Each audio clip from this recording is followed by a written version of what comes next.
కామారెడ్డి జిల్లా అశోక్ నగర్ వాసులు వినూత్న నిరసనకు దిగారు. రోడ్లపై నాటు వేసి తమ నిరసనను వ్యక్తం చేశారు కాలనీ వాసులు. రోడ్లపై గుంతలు పూడ్చకపోవడం దురదృష్టకరమని అన్నారు. గుంతలతో ఇబ్బందులు పడుతున్నామని ఫిర్యాదు చేసినా పట్టించుకోవడం లేదని ఆవేదన వ్యక్తం చేశారు. తమ సమస్యను త్వరగా తీర్చాలని కూడా కోరుతున్నారు.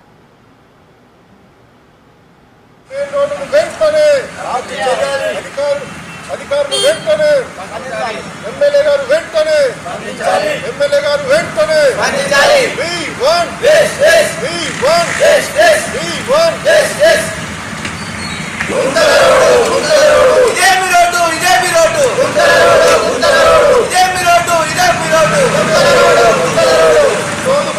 అవస్థలు మీకు పట్టవా?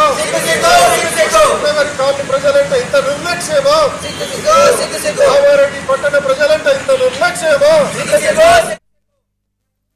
అశోక్ నగర్ కాలనీ ఈ రోడ్డు సాధించడం కోసం అందరం కలిసి పార్టీలకు అతీతంగా మరి మాకు జరుగుతున్నటువంటి అవస్థలు ఇబ్బందులు దృష్టిలో పెట్టుకొని మరి గత 2 సంవత్సరాలుగా ఈ రోడ్డు ఎంత అధ్వానంగా ఉందో మరి ఇప్పటి వరకు కూడా అధికారులు కానీ గెలిచినటువంటి ఎమ్మెల్యే 20 నెలలు అయినప్పటికీ కూడా ఇప్పటి వరకు కూడా ఈ రోడ్డు పట్టించుకున్నటువంటి పాపన పోలేదు. 14 రోజుల ముందు మేము కలెక్టర్ గారికి గల్లీ వాసులు అందరం కలిసి మెమోరాండం ఇవ్వడం జరిగింది. ఆ రోజు జేసీ గారు ఉండే, కలెక్టర్ గారు లేకపోయిండే. ఇప్పటి వరకు కూడా 14 రోజుల నుంచి ఏ అధికారి కూడా వచ్చి ఇక్కడ పరిశీలించినటువంటి పాపన పోలేదు.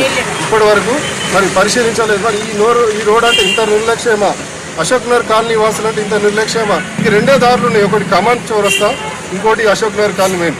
ఇది ఎందుకు ముఖ్యంగా అంటే ఇక్కడ నుంచే మనకు కలెక్టర్ ఆఫీసు, ఎస్పీ ఆఫీస్, ఇక్కడ మనకు ఉన్నటువంటి స్థానిక ఎమ్మెల్యే రమణారెడ్డి గారి ఇల్లు, రమణారెడ్డి గారి అసెంబ్లీ ఆఫీసు, ఇక్కడ మదన్ మోహన్ గారి ఎమ్మెల్యే గారి ఇల్లు అశోక్ నగర్లో ఉంటుంది. అట్లాగే జిల్లా అధికారులంతా కూడా ఈ రోడ్ నుంచే వెళ్తారు. ముఖ్యంగా ఈ రైల్వే సంబంధించిన గూడ్స్ బండ్లు కూడా ఈ రోడ్ నుంచే వెళ్ళడం వల్ల చాలా ఇబ్బందులు అవుతున్నాయి. మరి ఇంతమంది ప్రజలకు అవసరం ఉన్నటువంటి ఈ రోడ్ని ఇంత నిర్లక్ష్యం చేయడం అనేది చాలా ఇబ్బందికరం. డిమాండ్ ఏంటంటే యుద్ధ ప్రాతిపాదికన 2 సైడ్ల డ్రైన్లు వేయాలి, మధ్యలో ఒకటి చాలా లోతు వస్తుంది, వర్షం 5 ఫీట్ల దాకా, అక్కడ కల్వర్ట్ వేయాలి. మెయిన్ రోడ్డు శాశ్వతంగా సీసీ రోడ్ వేసి పరిష్కరించాలని సందర్భంగా డిమాండ్ చేస్తున్నాం.